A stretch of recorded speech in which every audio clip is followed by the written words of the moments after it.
Hey guys, Dave from Nerdarchy, for nerds, by nerds, hanging out with a couple nerds. I'm Ted. Ryan. And today we are going to be talking about the Beastmaster Ranger archetype and how to make it better.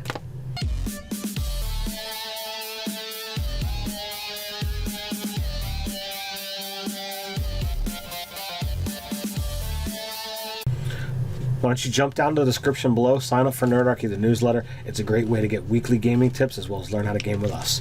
Now, I feel like a lot of us 5th edition D&D players are really struggling with the Beastmaster archetype, and The struggle is real. It sucks because I feel like a lot of players really love that type of character where they want the animal wants companion. people want to play Tarzan. The feel is there, Yeah. They want the but pet. they feel that mechanically the Beastmaster is weaker than a hunter. Yeah, so here's the biggest problem with the Beastmaster. Mechanically, I'm thinking about Warforged Beastmaster now with like a mechanical dog or something like that. That would be awesome. Yeah. The biggest problem with the Beastmaster is the low hit points of the companion. I mean, literally... You sneeze on them and they're dead. They're Literally- like kobolds. when you get them literally at 3rd level, there's a possibility that they have only 12 hit points. And, 12 hit points, most monsters you're fighting at 3rd level could do that in one attack. Yeah. Fluffy's going down a lot. Yeah. I mean, heck, even an orc with a great axe can take that out easily. Easily, So then it really limits you to, okay, what beast companions have more hit points instead of going, oh, I want to have a falcon, because that would be cool. And you're like, nope, we're gonna be pragmatic here. I only get one resource, and it must be. And it's an sturdy. 8-hour ritual to get a new one. Mm-hmm. it is. So that's a huge investment. And eventually, the fantasy pet shop's not going to sell to you anymore. That's what it's going to come down to when you have Pet Cemetery going on. You have an adventure arc where like all of your dead animal companions are coming for you as zombies or something like that. That would be awesome. Please stop making us. Yeah. The druids are sitting you down to have a discussion with you. Yeah. Look, we know you really love these guys and all, but Basically, you make Elmira from Animaniacs, was it? Or Tiny Toons? It was Tiny Toons. Yeah. Yeah. So my idea to fix this problem is even further, like to exasperate the problem as I see it. When you fast forward to 20 levels, 80 hit points. That's the max hit points that you can have a beast companion have. Mm-hmm. And I just feel like at that higher level, there's literally monsters that like dragons that you would be fighting at that level that could incinerate it. Yeah. Still, like if they fail their saving throw, and the dragon does a lot of damage. So the solution is just to go get another animal beast companion, right? Yeah, after waiting 8 hours. Yeah, right. Yeah. So my idea is instead of making all the changes that I've discussed with making them before, is to basically give the ranger and beast companion a hit point pool that they share. So the worst case scenario is your ranger gains an extra 4 hit points a level after 3rd, making him very tanky, which is kind of cool. The beast companion does give you a lot of out of combat options as well as interesting actions In combat. Interesting choices in combat. At 5th level you can take an attack and so can your beast companion. Right. Yeah. Now I need clarification from Watts on this. Hey, Chris, help me out here. Or Yeah, Mike. because we're on a first name basis with Mike Miles and Chris Perkins. Yeah. If your animal takes the attack action, does that mean multi-attack? Because that's an attack action, and because if you have a beast companion can do multi-attack and you still get an attack, that's actually better than a fighter, or any of the other classes. So that's kind of cool. I think multi-attack is an attack action. Like it's an action that's attacking, and multi-attack is Because it doesn't say when it takes when it doesn't attack. It says when it takes the attack action. Yeah. Right. Yeah. Well, what about 11th level when it just gets an extra attack, right? So starting at 11th level, your beast companion can make 2 attacks when you command it to use the attack action. So I don't know how. That works. See, that's worded. That's not worded properly. Yeah, we might have to look for an errata on that. Yeah, because it should either say extra attack or extra attack action. If we're wrong on this, or somebody's already figured that out, you can put that in the comments below. Yeah. So the shared hit point pool, I see has 2 issues, and one of them we discussed off air, and that was what happens if one Somebody of you hits zero. somebody hits zero or in the negatives or whatever, what happens to the other one? And we discussed this could be done through a magical connection that's done during your ritual. During your 8 hour of a ritual thing, yeah. So 2 creatures, 1 soul. Okay, you go down. Too much like and- 2 girls, 1 cup. So the person who has been brought to negative, they're dying. The other person is just at 0. Or the other character. From the shock. Yeah. From the shock of that person. Magical backlash, whatever you want Yes. to call it. Yeah. The other thing is what happens if if both of you are in an AOE area effect. Both should take the damage, right? So No, that's a really interesting. So that's the real. That's the conundrum. Does it? Oh well, because it's one pull, you can only take from it once.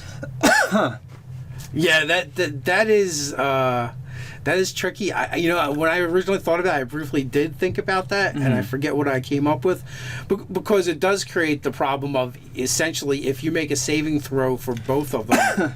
You could double up on damage. You could still take full damage even if you make your save. Yeah, no, absolutely. Or you take, or if you both foul, you're taking double damage. Yeah. And I don't think that should happen. I would probably just say, you can only take the damage once. But here's the caveat. What if you give? Wait, here's something. What if you give the beast evasion, and in this way, it's no matter what, it's taking half damage, or it might save to negate like a rogue.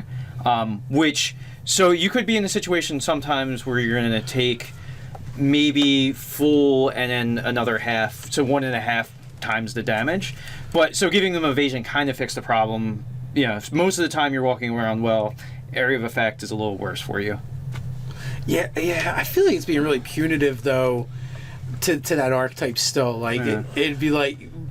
Well, otherwise, their familiar or their beast would have just been dropped. Like if it was by raw.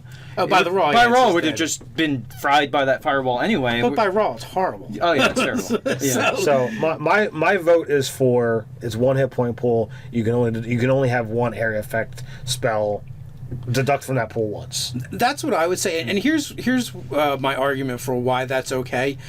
In essence, there's still a disadvantage in the sense that your hit points actually are more easy for the enemy to access because you have 2. Basically, you're on the field twice. Your 2 targets and the armor class of the animal is going to generally be lower. Yeah. So, do you make? Here's the thing. Here's an interesting thing. Do both the companion and the ranger make a saving throw? I say maybe that they both make saving throws, and like if one fails, they kind of both fail in a way because of the shared hit point pool. Again, you're still only having the effects then target them once, but there's odds that they could fail out of 2 times. It's almost like rolling with disadvantage in a way. Yeah, I would probably go with that. Yeah, but you're still only on the line for both one pass. failed. They both pass or they both fail. And it's 1. Yeah. I think it works. And with It's with the animal getting your proficiency bonus on everything, including saves. Yeah. It does fairly well. Yeah. And then Ferally well. fairly well. Then the other thing too is I feel like the actual when you make that fix, the actual benefits that the Beast Companion Ranger gets or the Beastmaster Ranger gets are actually kind of cool. Like, getting.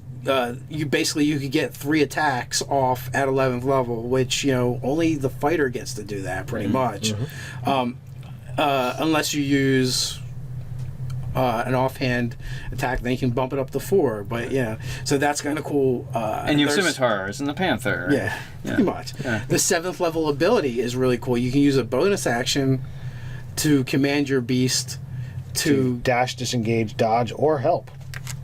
So could it technically help and attack in the same round? Yes. So like you could always have disadvantage. I mean, you could always have advantage when you attack. Yeah. Yes. So I feel like when you do that, it's really cool. Now there is one problem I have with the Beast Companion that I thought of later. That's really kind of it's kind of weird. Hunter's Mark. It is like the staple and hallmark for every ranger in this edition. Yeah, like, unfortunately. You need that, right? Because you get that extra die 6 of damage. Well, if you use Hunter Mark and your beast is attacking, technically you don't get it.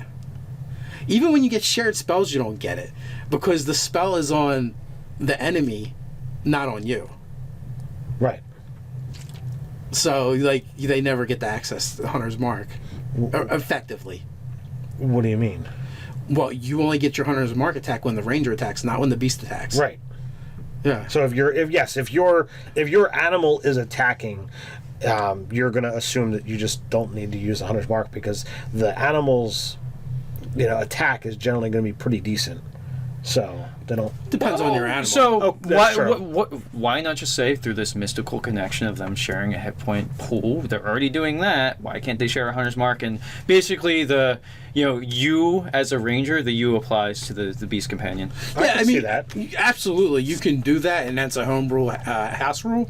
And I'm just throwing. I would out even there. say that for all their spells too, like that through this mystical connection. That anytime the you is denoted. Well, they actually get shared spells. Yeah. Later on, it's not till 15th level, but they do get it. Yeah. I just feel like that. It's just because like the hunter. For damage output, the hunter is vastly superior than the ranger. So giving that hunter's mark a little bump, I think, would go a long way to like giving them some sort of equivalency.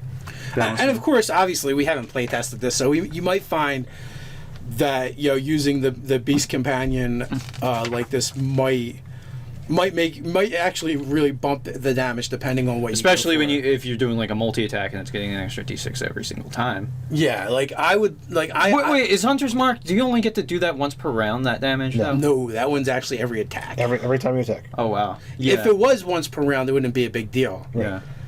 So and I just feel like that's so in the Ranger's wheelhouse, that spell. Yeah. Pretty much I haven't seen a Ranger go into combat without casting it, I don't think. The issue is if you're going to be dropping enemies quickly, it's not really worth it because it's a bonus action to switch it over. Which not everyone always remembers. It's like, oh well, I marked that guy, so I'll just move it. Keep moving it, but it's a bonus action. So I kind of want to play a Beastmaster Ranger that's an archer with a falcon. Yes. Now, so doing this makes it more feasible. Yeah. Where otherwise, if you do it, well, I have my 12 hit point falcon that doesn't do very much damage, and if I put it in combat in danger, it's going dead. to die. Yes. Because I'm the DM that's attacking your beast companion. If it's fighting, it gets attacked. Yeah. I haven't attacked Nicole's spider often, but she hasn't used it in combat often either. Yeah. And when she has, I've attacked it and actually dropped it. And I think after that, she stopped sending it into combat. Yeah. She's like, he ain't fucking around. the hawk, hit point. Yeah. So that would bump to a 12. Like, he's the bumpiest hawk ever. Hank the Hawk. Yeah. Except for it gets eaten by a toad or something. You're like, oh my god. Yeah. Nope. Yeah. It's or Spider Chronicles? Is it the Spiderwick Chronicles? Spiderwick, yeah. Chronicles at the very end with the I forget what monster it was. Was it a hippogriff that got shrunk or a griffin that got shrunk? I don't remember. It's been a while. Yeah. But it gets never eaten. seen it. Yeah. Oh, really? Dude, that's your guy. Tony Dieter Lizzie, but I haven't read the books or seen the movie. But But I think we've hammered this one out. I wonder what you guys think. How do you feel about this solution to the Beastmaster Ranger? Do you think it fixes it? Is it too weird with the shared hit points? Let us know in the comments below. While you're at it, like, share, and subscribe. You can hang out on the forums over on nerdarchy.com. check us out over on Instagram. So until next time, Stay nerdy.